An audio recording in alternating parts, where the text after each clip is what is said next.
Good afternoon, London Fashion Week. This is Christopher Raeburn in the Raeburn Lab over in Hackney, East London. Brilliant to see people already joining the feed. Thank you so much for joining. This is super exciting. So just whilst we're waiting for people to join, I'm just going to introduce a little bit about what today's all about and also why we're here in the Raeburn Lab. So as a business, Raeburn, we're all about three things: remade, reduced or recycled. So the whole business is about responsible design.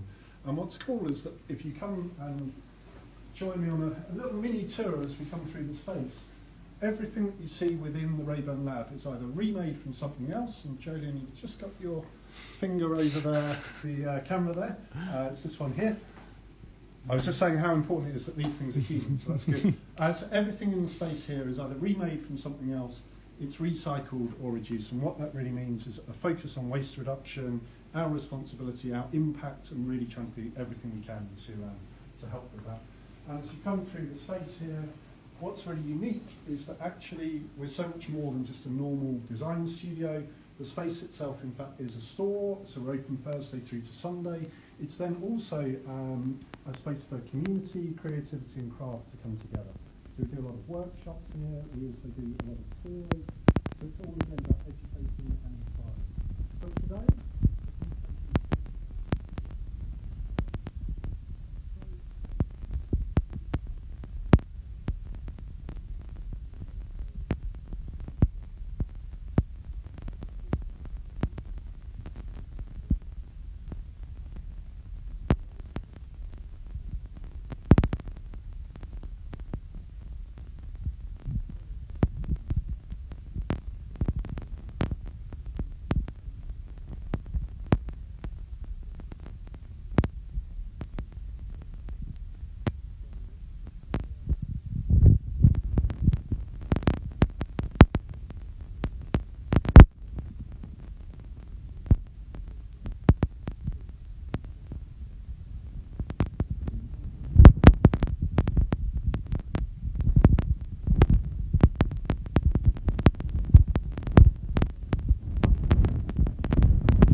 with someone in their home, because all of a sudden it's amazing to actually join in person. So normally we'd be doing an air kiss or a handshake or something, but we're of course doing our social distancing. But thank you. Good afternoon, it's really lovely to be here. Well, the good news is we've been joined by plenty of people already as well, so yeah, we can kind of jump straight in. I think the really important thing about today, Sarah, is that of course it's a real honour that you're here and that we're able to have this conversation.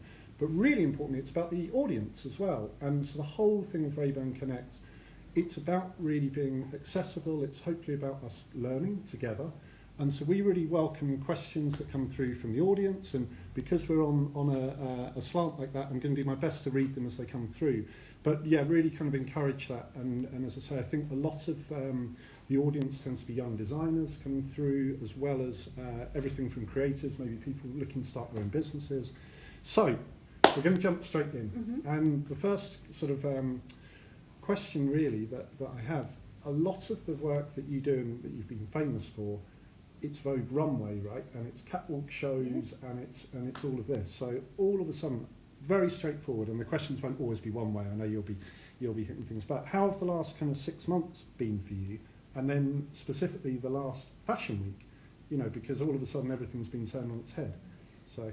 Well, I mean, first of all, it's very refreshing and so out of the ordinary, the norm, that I'm here on a Sunday afternoon in London Fashion Week, which would never ever happened before. Yes, because the show's going on. The last 6 months, well, like everybody, at home with my family, worrying and anxious and reflecting and thinking a lot and asking questions, reading. Yeah.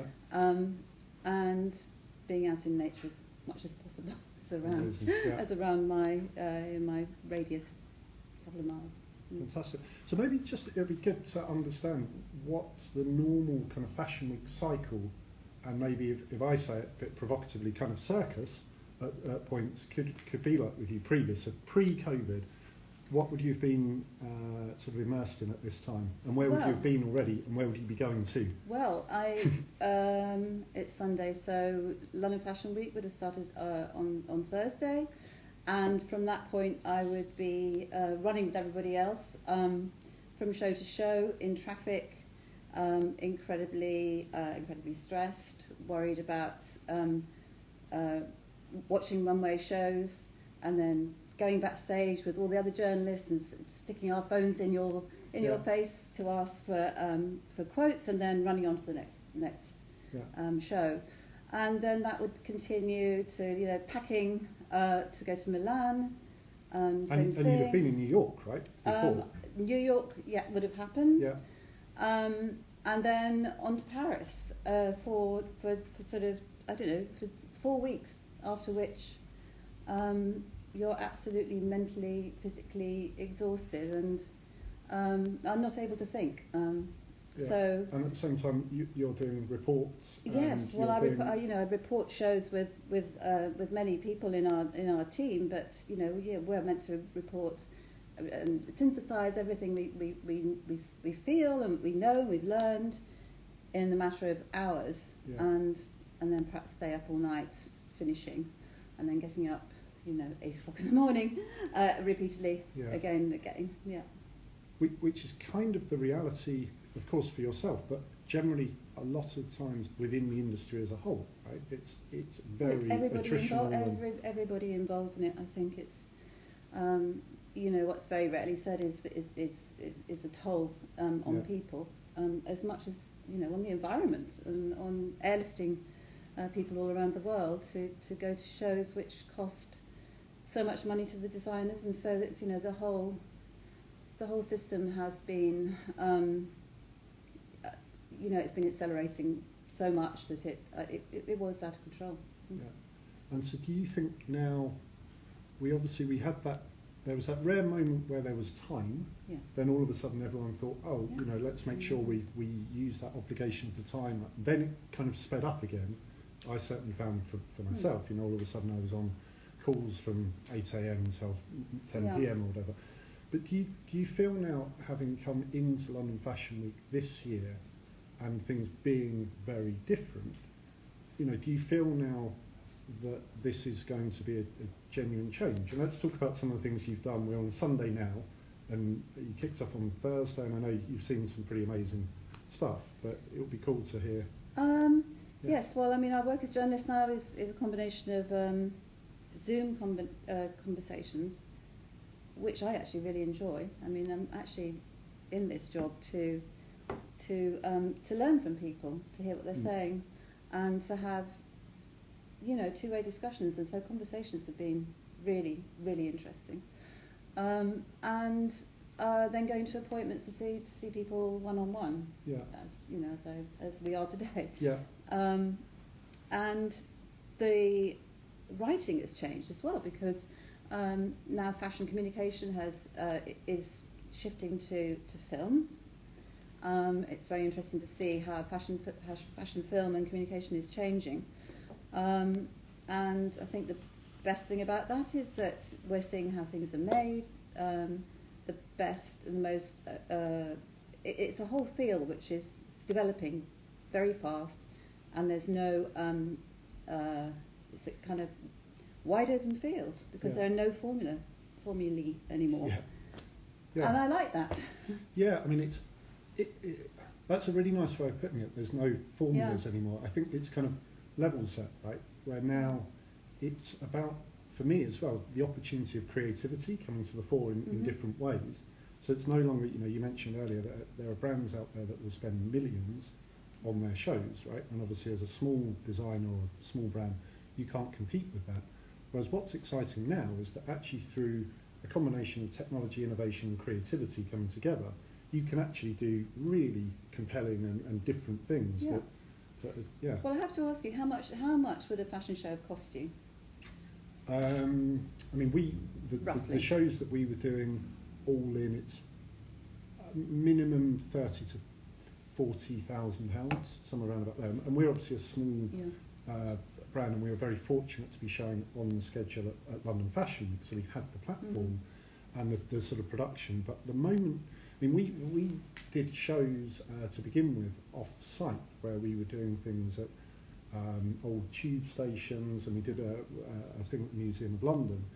And the thing that we found was that often you'd be able to get a space relatively affordably, but then all of a sudden the lighting and the production and all of those other elements that came on top made it really, really prohibitive. And, you know, actually, I know that spending £40,000 was really low, because most companies, I'm sure, are sort of spending a lot more than that. But I think now it's about whether that makes sense in general. And I think the exciting thing now is that maybe that old-fashioned sort of idea that a catwalk, etc., is the pinnacle. Maybe that's not the case anymore. And certainly now I know that the sort of crossover between physical and digital, that's super exciting, right? And I think you've seen a few interesting innovations in the last couple of days. Yeah, definitely. I think people are able to say, you know, their true colours are showing now, and that now that there is no runway, which kind of actually prevents visibility of what someone's doing. You know, is creating this whole area of conversation. I mean, Michael Halpern, who, as you know, is makes incredibly glamorous clothes. He shifted to make an incredible film, which is with women frontliners. Yeah. They, a bus driver, a tube driver, a bus driver, doctors, and talking about their experiences during the pandemic. And that's not just a token gesture from him. Michael, like you, spent lockdown sewing PPE for Brompton Hospital. And then who else? Oh, Bethany Williams, who's a big fan. Yeah, big fan. She's her business model is as a social enterprise, and she works with the Magpie Trust, which supports women and children who are they can't get access to public funds. So designers, you know. Designers talking about community and the kind of realness of what they do. I think that's enormously exciting. And do you think then it's realistic? I mean, if I put my Raeburn hat solely on and sort of selfish on, we're very niche, right, as a company. And the same with the greatest of respect to Bethany and Halpern. Do you think that it's realistic that some of the learnings from companies like Raeburn and the others that you've highlighted, and there are so many kind of disparate but amazing efforts happening, do you think it's realistic that from your experience, and again, incredibly looking back on now the years that you've worked in fashion, do you think it's realistic that we'll be able to look at those things in scale and big brands really making proper changes? Because that's the concern I have. The idea of actually going back to where we were before COVID scares the hell out of me. You know, we stopped doing catwalk shows in January of last year already because it didn't really make sense for us. And we were looking for new systems. That's not to say catwalks are wrong, but it's these sort of things. I suppose really the question there is, this is great, but is it going to be now a combination of more talent coming through, big brands really putting their money where their mouth is? What do you think is really going to push things forward? Well, I always believe that the answer is with young people and the next generation. I think from the point of view of big brands, constantly they're trying to aim at young people. They use young models to exemplify that, but also if you have a generation of young people who regard themselves as citizens and only want to spend their money on products of companies that they like, and liking not just because of the way it looks, but because of everything that goes into the way they operate. My hope is that really is going to change things. I mean, you can't. It's a huge industrial system, isn't it? You can't change it overnight. But I see incrementally, and from the attitudes of even children coming through, 10-year-olds was, you know, in the next 10 years are going to be in university, if they choose to go to university. It's, you know, in the passage of time, if we look at the passage of time over the last 10 years, 11 years when you started, you were the pioneer of what was thought of, well, in those days, thought of as sustainability. Nobody was using that word. And can you talk about what the situation was when you, perhaps when you were at university and then when you came out? You were a lone voice. Well, the first thing I always kind of say about that is nothing we do at Raeburn is new. Yeah. So the most amazing thing that came up for me, and I think I've mentioned this to you before, Sarah, was it was only about 6 or 7 years into the business that over Christmas dinner, my mother naively, casually, not naively, but she said, "Oh, but you know your grandmother was married in a wedding dress she made herself from parachute silk." Yeah. And of course, having started the company at that time 6 years ago, etc., my mum, for whatever reason, hadn't thought to mention it until then. But she dug out the picture, and sure enough, in December 1941, there's my grandmother. But this is what happened in those days. It wasn't because she wanted to make her dress out of a parachute. It was because the parachute silk was all that was available to brides in those days. Of course. It was. But then it's the make, do and mend attitude and everything that then came through. For me, it's just common sense, right? It's really straightforward. It fascinated me when I was studying that if you wanted to buy the material on a roll, either you couldn't find it, 1960s wool, or a beautiful silk mat like the pieces behind you, but either you couldn't find it, it was incredibly expensive, and yet there were all of these pieces I was going to markets relatively affordable to buy, so it's just the archaeology of going out. But the thing I suppose I grappled with, and again it's a real credit that there was Ursula de Castro and Estetica and Anna Orsini and the British Fashion Council gave a platform for this embryonic idea around what sustainable or ethical design would be. But I never for a minute really tried to sell the brand on being sustainable. It was always about being design-led first and a sort of love of material that drove it. But I'm so grateful that in the 11 years since then, 2009 to now, the whole narrative has changed, the whole vocabulary, and generally speaking, we're not quite there yet, the understanding of people. Because certainly 4 or 5 years ago, people really weren't talking about sustainability. But then, of course, we have Blue Planet 2, and we've had the war on plastic, and we've had the amazing efforts from Fashion Revolution, so it's a lot more kind of, relevant and visible, I think, to people. But we're still not there yet, I don't think, at all. We're not there. I think it's really important to explain and to know and question what the problems are. I think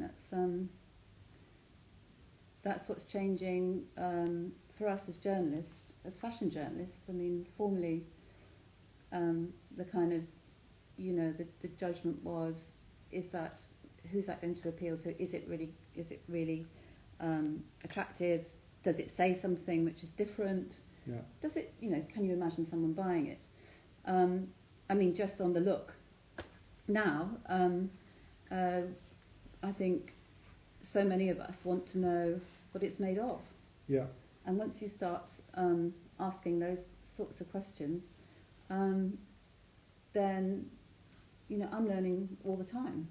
Yeah. all the knowledge that seemed to be held in the fashion industry, in the communications of, is completely up in the air now. Yeah.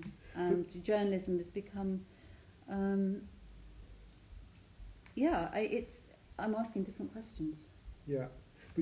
And the job of a journalist is to explain. I mean, that's Yeah, that's what we do. It feels to me that you and other journalists weren't asking those questions no. 3 years ago, No. right? And certainly it's changed. It really feels, the sharp point certainly in the last couple of years.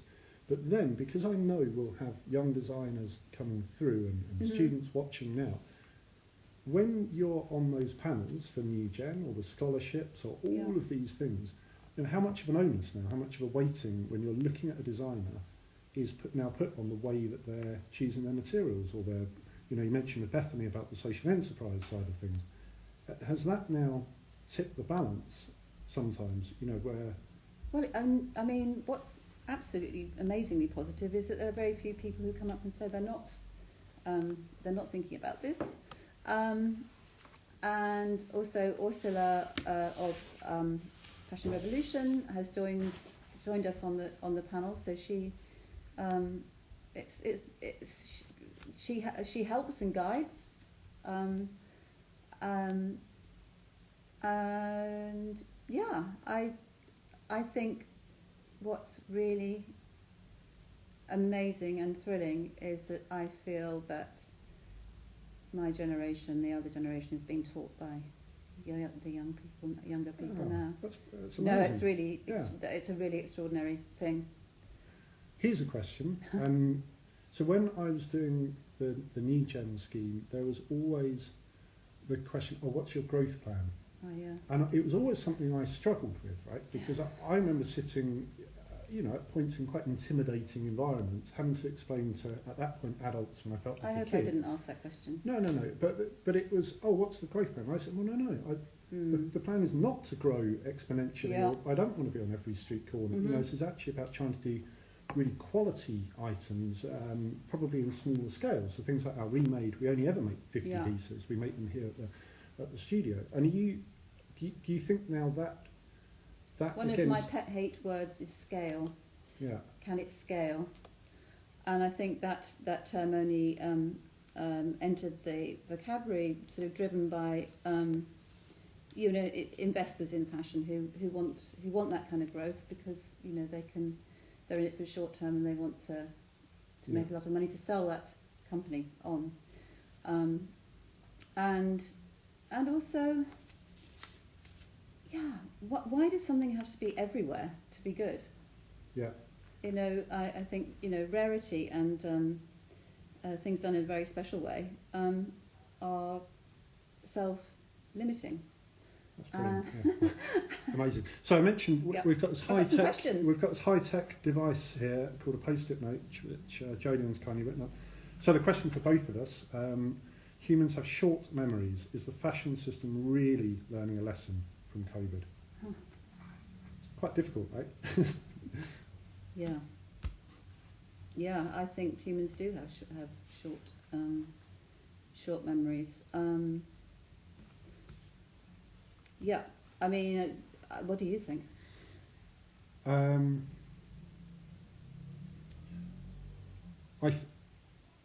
think as we go through this, we're seeing, you've touched on a few of the different ways of communicating, which I think was so powerful over Fashion Week. I think we're seeing a lot more of these different tests from companies, large and small, about what the future might look like.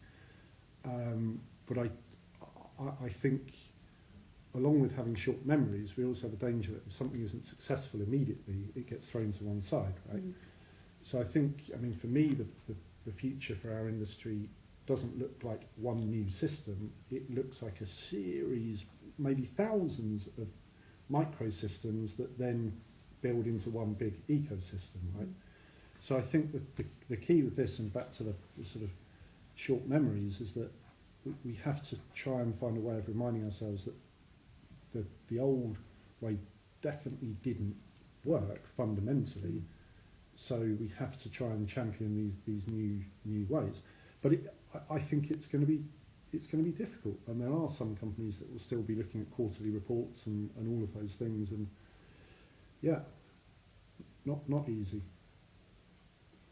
Yes, but I think that people are going to want to buy different things, and maybe those companies aren't making things which are fit for purpose anymore. So if there are companies churning out, sticking their heads in the sand and churning out things in just exactly the same way as they did before, maybe they're not making things which are relevant to society today, and that will slow them down.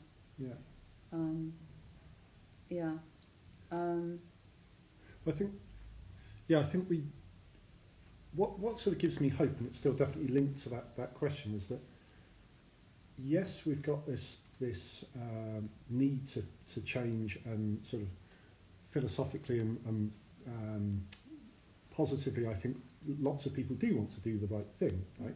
But it can be quite difficult, and sometimes humans either, we can be lazy, we can be forgetful, as the question, you know, all of those sorts of things.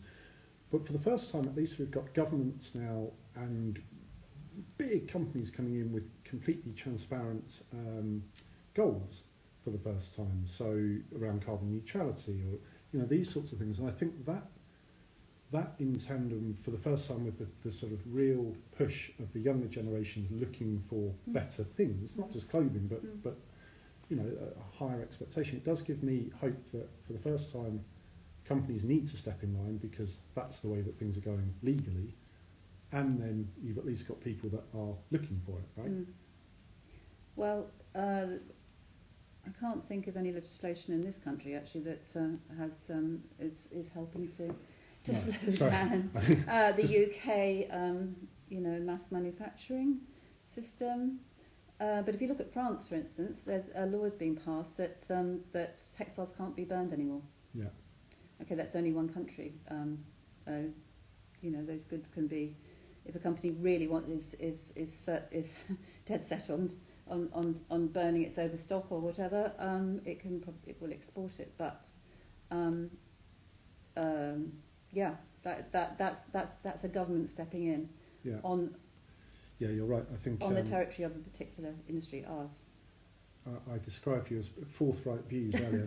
The truth is, you know, our government does need to do a lot more. And, you know, Raeburn, we're actually involved in part of the early work around the new kind of government guidelines, etc., all of which were dismissed. You know, so my older brother Graham sat on a lot of panels. I'm sure you were involved. I'm sure the British Fashion Council was involved. And it's a very frustrating situation. This is a bill that was being prepared to be put through to Parliament, was it? Which I believe was early this year, back end of last year, yes, but then, you know, it's been thrown out. So again, I suppose that we have to keep pushing, right? And I suppose what I was saying earlier is that at least now there's a lot more people hopefully driving us forward. But we haven't quite had that moment in this industry that shakes people up to really, and I mean, probably outside of you and I sitting within, you know, London Fashion Week conversation, but the wider population on a government level of why all of this is so important. You know, so changing gears completely, and just thinking about innovation in general as being part of this. Circularity is a big thing, but you described it earlier when we were chatting beforehand. One of the things you've always been is super curious, right? Yes. And way before I asked, would you be happy to do this, you got in touch with me to talk about regenerative agriculture. Yes.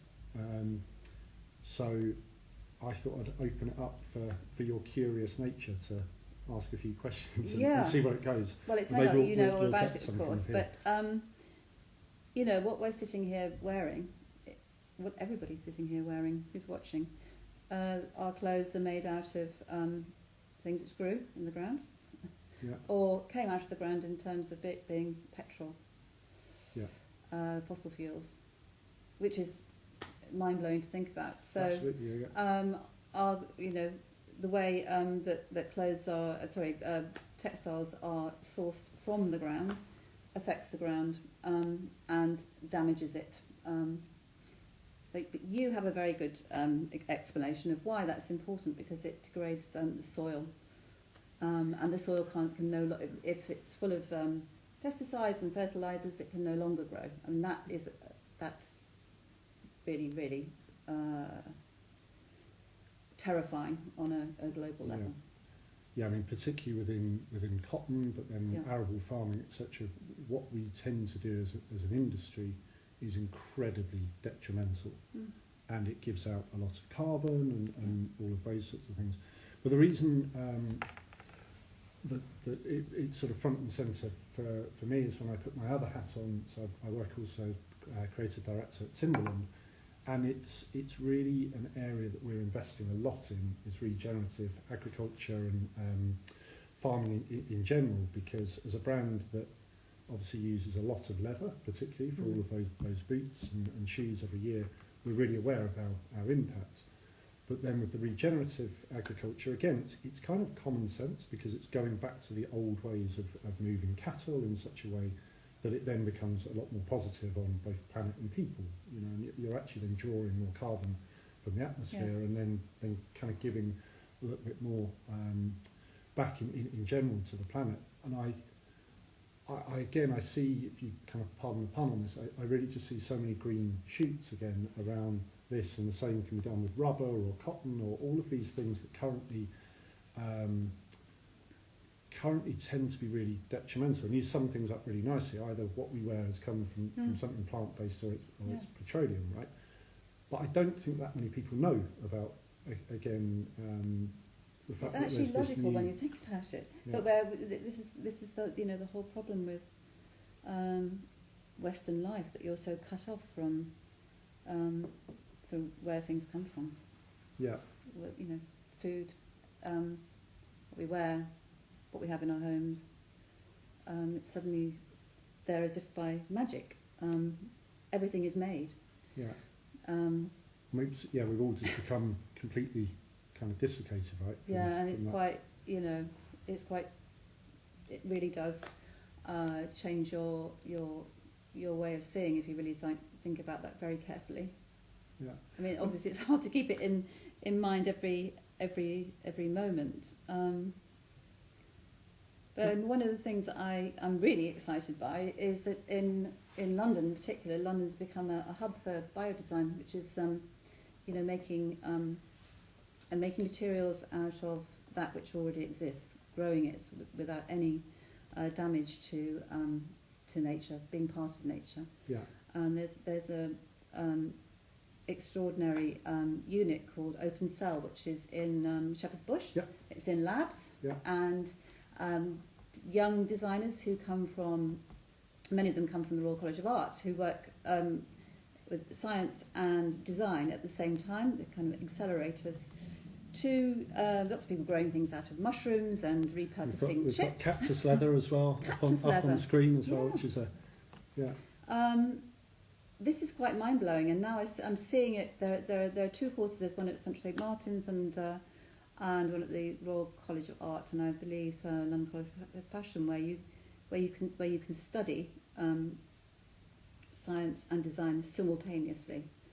And this is something that hasn't happened in our country before, because, as you know, as everyone will know who's been to school, you have to choose between science and arts. Yeah. And the two sides of the brain don't come together. Yeah.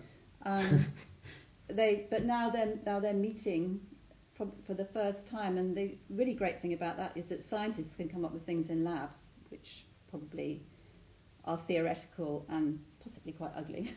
Yeah.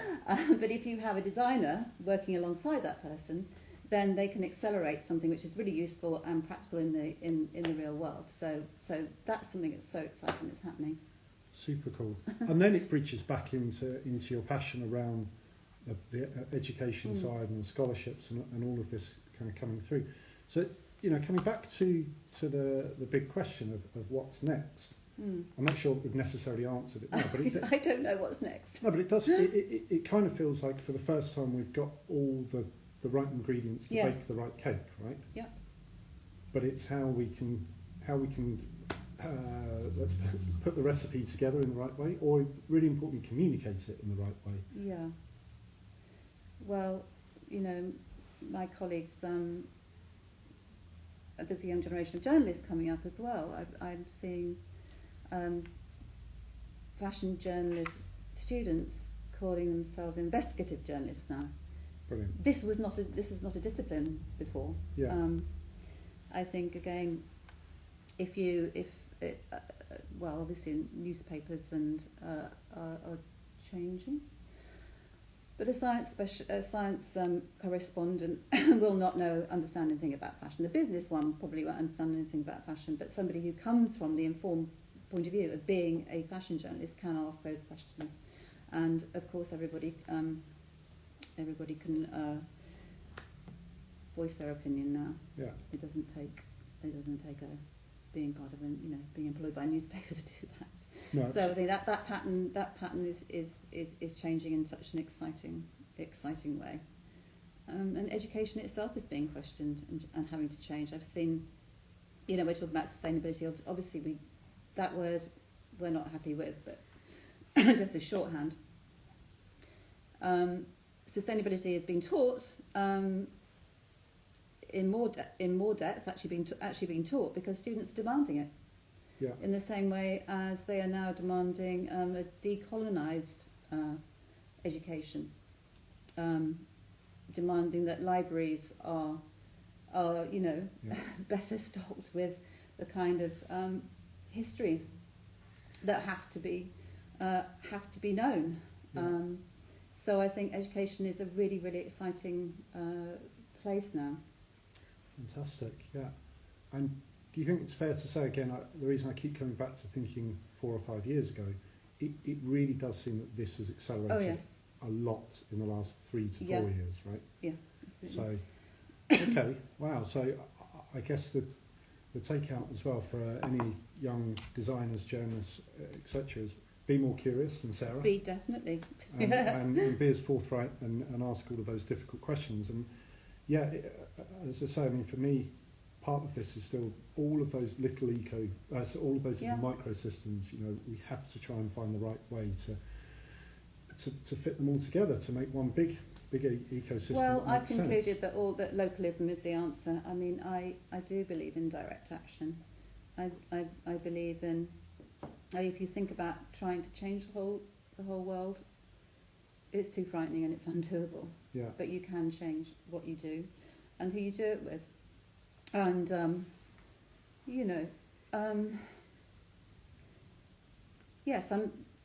somebody like Phoebe English, fantastic designer in London who paused and changed her whole business to be questioned absolutely everything she was doing, her whole sourcing. She took it to last season when she asked colleagues all around London if they would donate her their fabric or sell her the fabric, and she made her collection out of that, naming all the people who'd collaborated with her on that. And she drew a map she gave out to everybody who went to the show. It was a presentation, and she was there to talk about it, so you could actually see visually that this collection had been recycled through this community in London.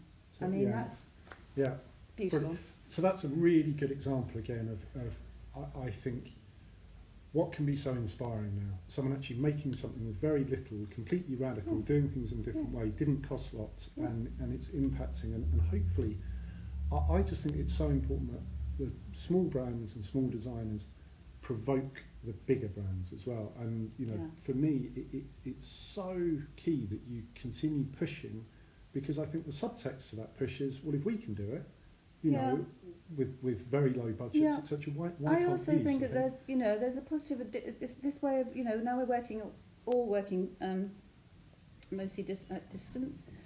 I think big corporations can think about. It used to be, we have to take that person on, give them a job, and absorb them into our system. But now I think, with all this knowledge out there, hire people as consultants, not necessarily to be designers, but just to talk about what's important. It used to be called trend prediction. Yeah. This is the trend. Yeah. Do things better, and this is how we do it. But in a, not in a necessarily in a. In a very respectful way.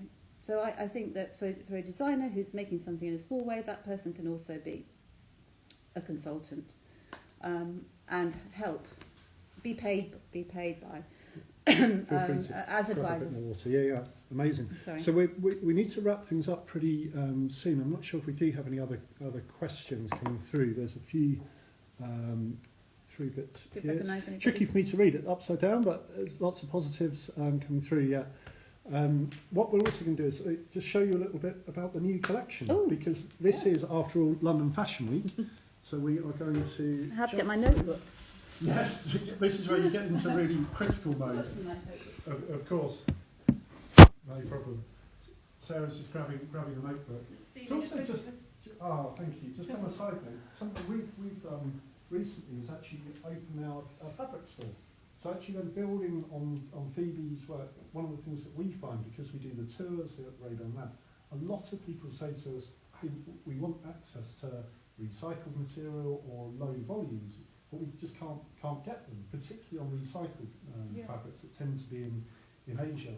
So the leftovers, etc., we then sell here at the Raeburn Lab. It's very affordable, and again, it's just hopefully an inspiration for young designers coming through that you can do this. Yeah, everybody needs a sewing machine now. That's the other thing. So we lent all our sewing machines during COVID. Oh, that was so, yeah.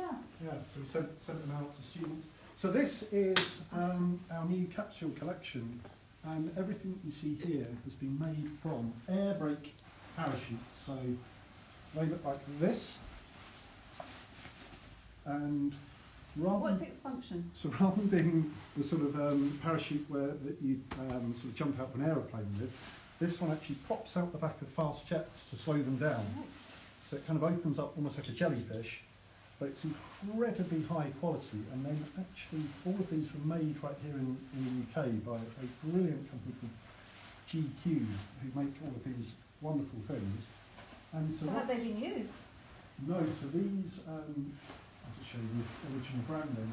So these would have been used actually, yeah, but they have a very, very limited amount of times that they can use. Yeah. Normally on parachutes it's about 50 times, but you'll see, I mean, they're incredibly high quality and look brand new. And then the cool thing about that is we take one of those air brake parachutes and then we've made it into this piece here. But then you have the dress in, we call the sulphur. But there's and what's also, this? That's taken again from the bags that you see here. So there's nothing on the dress that didn't come from the parachute? Yeah. So the whole thing is actually then about being zero waste, and then also we have no stock. So the whole provocation here is that then pieces are made to order. There's a beautiful trouser, there's simpler t-shirt pieces and jersey as well, and we do in the sulphur, black and white. So how long would it take if I wanted for me to have that if I ordered it? So these take us about 6 to 8 hours in-house to make, but because we make all of the pieces right here, the turnaround can be pretty quick, maximum 1 week. So we regularly have clients that might come in from Japan, for example, they're here for a week. Oh. We might meet them on a Monday and they do a fitting. They can take the dress on. Yeah. And so, yeah. Well, I think that's another business model which really would work for people and working on the small level, pre-orders. Exactly. They're paid up front and they don't have to overstock on materials, just use what's there, right? Exactly that. And you haven't even made these materials, so that's even cooler. Yeah, the cool thing is about then harvesting what's already out there. Yes. And we don't for a minute think that this is the complete solution. For us as a business, it's one part of that bigger kind of system that we mentioned earlier. I like the way you're using many solutions and trialling many solutions to see what happens. So, a little bit different than our sort of reintroduction and provocation within London Fashion Week. So, above everything, I just really want to say thank you to everyone that's been listening and the questions that came through. And of course, Sarah, a giant thank you to you. It's been a real honour. And just be curious, learn from Sarah, and let's keep pushing. And let's look for a much more positive industry. So thank you so much. Bye. Thank you. Bye-bye. Thank you. If there are any other questions, feel free just to message us as well on Instagram, and we'll be really happy to answer them there. I'm sorry, couldn't get to everything, but we're about to be kicked off by London Fashion Week. Thank you. Bye. Cool. Is that much all right?